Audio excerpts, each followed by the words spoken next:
In a language class, the girl to boy ratio is 5 to 8. So for every 5 girls, we have 8 boys. If there are a total of 65 students, how many girls are there? So this is interesting. They give us the ratio of girls to boys, but then they want us to think about how many girls there are given that there are 65 total students. So what we really want to think about is not just the ratio of girls to boys.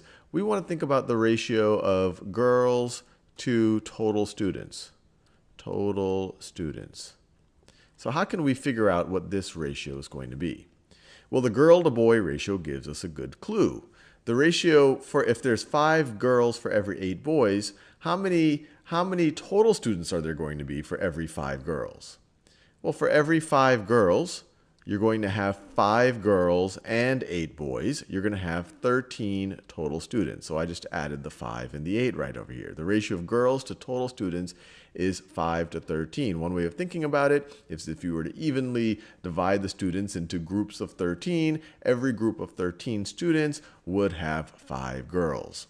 Now, I think we're ready to figure out how many total girls there are because they tell us that there are 65 students. There are 65 students. So we don't just have one group of 13, we have 65 students. And how many groups of 13 is 65?